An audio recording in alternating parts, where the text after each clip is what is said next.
मेरे एक सब्सक्राइबर हैं मिस्टर केलकर। इन्होंने व्हाट्सएप पर मुझसे पूछा है कि सर मेरा डेट ऑफ बर्थ है 12/5/1988 और काफी समय से आर्थिक तंगी का सामना करना पड़ रहा है। जो भी काम करता हूं शुरू तो सही होता है, लेकिन 3-4 महीने बाद ही काम कम होने लगता है। अब तक 4 व्यवसाय बदल चुका हूं, क्या करूं?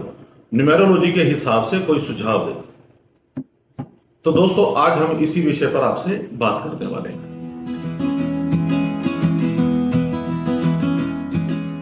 हेलो एवरीवन, मैं आपके Sukhija, welcome to all of you. तो यहां सबसे पहले मैं आपको बताना चाहूंगा कि न्यूमेरोलॉजी में हर अंक किसी न किसी ग्रह को रिप्रेजेंट करता है। जैसे कि अंक 1 सूर्य को, अंक 2 चंद्रमा को, अंक 3 जुपिटर को, अंक 4 राहु को, अंक 5 बुध को, अंक 6 शुक्र को, अंक 7 केतु को, अंक 8 शनि को और अंक 9 मार्स यानी कि मंगल ग्रह को। अब जैसा कि मैंने आपको पहले भी बताया हुआ है कि न्यूमेरोलॉजी में हमें डेट ऑफ बर्थ में आए सभी अंकों के साथ 2 अंकों की और जरूरत होती है। एक तो आपका मूलांक यानी कि बर्थ नंबर और दूसरा आपका भाग्यांक यानी कि डेस्टिनी नंबर। तो सबसे पहले हम केलकर जी के बताए गए डेट ऑफ बर्थ से इनका मूलांक और भाग्यांक निकालते हैं। तो इनका डेट ऑफ बर्थ हमारे पास है 13/5/1988। मूलांक निकालने के लिए हम बर्थ डेट को सिंगल डिजिट तक जोड़ते हैं। इस केस में हमारे पास बर्थ की डेट है 13 और 1 + 3 को करते हैं तो 4 आता है हमारे पास। तो इस तरह हमारे पास इनका मूलांक आता है 4। और भाग्यांक निकालने के लिए हम कंप्लीट डेट ऑफ बर्थ को सिंगल डिजिट तक आने तक जोड़ते हैं। तो इस केस में हम कंप्लीट डेट ऑफ बर्थ को जोड़ते हैं तो हमारे पास आता है 35। 3 + 5 को फिर करते हैं तो हमारे पास आता है सिंगल नंबर 8। तो यहां डेस्टिनी नंबर यानी कि भाग्यांक आता है 8। तो अब हमारे पास इनका डेट ऑफ बर्थ है 13/5/1988, मूलांक है 4, भाग्यांक 8 और 2027 तक इनकी महादशा चल रही है अंक 9 यानी कि मंगल की। महादशा कैसे निकालनी है इसका डिटेल वीडियो मैं जल्द ही बनाने वाला हूं, जो आपको मेरे चैनल पर आपको मिल जाएगी। तो अब हम वैदिक न्यूमरोलॉजी के हिसाब से केलकर जी के बताए हुए डेट ऑफ बर्थ का ग्रिड तैयार कर लेते हैं। दोस्तों, न्यूमेरोलॉजी में डेट ऑफ बर्थ, मूलांक और भाग्यांक के अलावा एक 4th पिलर और होता है और वो होता है आपका नामांक यानी कि नेम नंबर। अब यहां सबसे बेसिक जो है, पहले तो केलकर जी न्यूमेरोलॉजी के हिसाब से आपका जो नेम नंबर यानी कि जो आपका नामांक है वो आपके बर्थ नंबर यानी कि मूलांक और डेस्टिनी नंबर यानी कि भाग्यांक का फ्रेंडली जरूर होना चाहिए। यानी कि आपके नेम नंबर का प्लेनेट मूलांक व भाग्यांक के प्लेनेट का फ्रेंडली प्लेनेट होना चाहिए, एनिमी नहीं होना चाहिए। अब जैसा कि हम इस चार्ट में देखते हैं कि अंक 4 और अंक 8 का प्राइमरी फेवरेबल नंबर है 5 और 6 तथा सेकेंडरी फेवरेबल नंबर है अंक 2। तो पहले तो आप अपने नेम के नंबर्स की कैलकुलेशन करके चेक करें।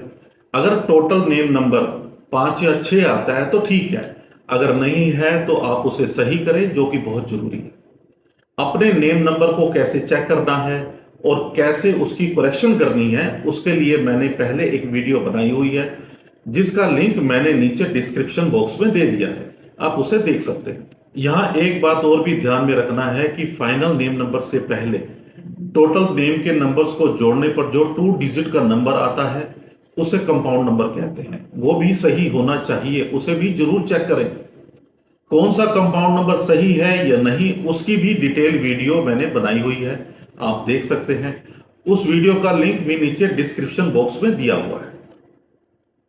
अब जैसा कि आपका मूलांक है 4 और अंक 4 रिप्रेजेंट करता है राहु को।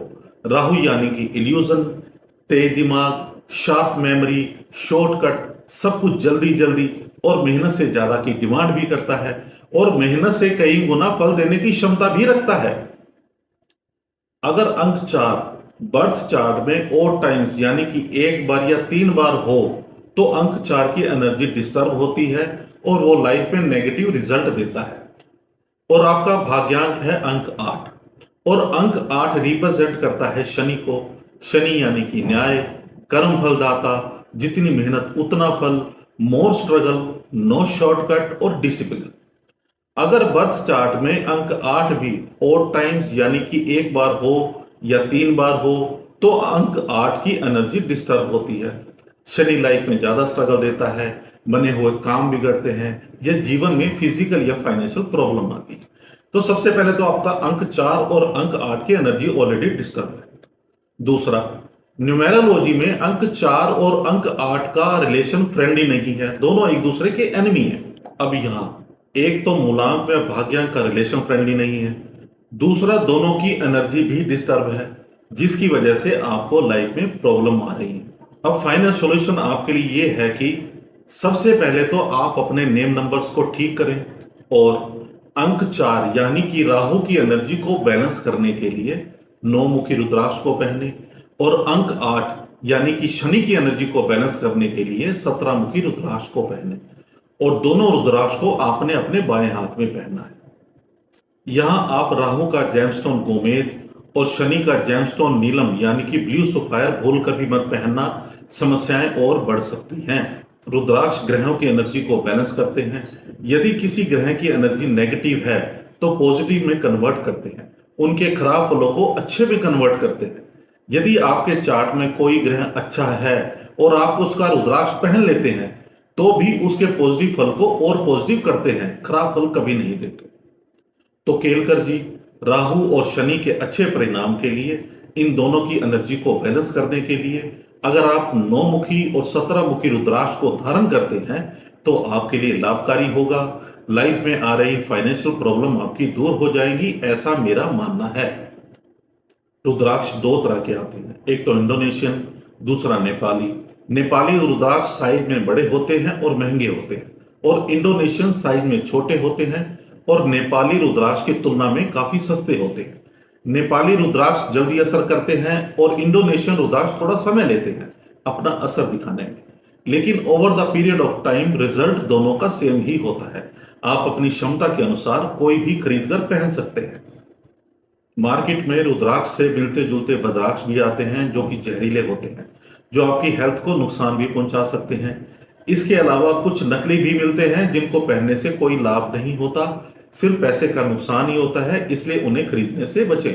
इसलिए किसी रेपुटेड जगह से ही खरीदें। अगर आप हमसे खरीदना चाहें तो मुझे व्हाट्सएप पर मैसेज कर दें, अगर अवेलेबल होगा तो आपको रेट के साथ फोटो शेयर कर दी जाएगी। तो दोस्तों, अगर आपका भी न्यूमेरोलॉजी से रिलेटेड कोई प्रश्न है तो आप स्क्रीन पर दिए गए नंबर पर मुझे अपने डेट ऑफ बर्थ के साथ व्हाट्सएप कर सकते हैं। रैंडमली हर शुक्रवार को किसी एक सब्सक्राइबर के प्रश्न का उत्तर देने की मैं कोशिश करूंगा। और यदि आप डिटेल में डेट ऑफ बर्थ का एनालिसिस करवाना चाहते हैं तो आप इसी नंबर पर बात करके पेड कंसल्टेंसी भी ले सकते हैं। धन्यवाद। अगली वीडियो में आपसे फिर मिलते हैं एक नए सॉल्यूशंस के साथ। Thank you very much.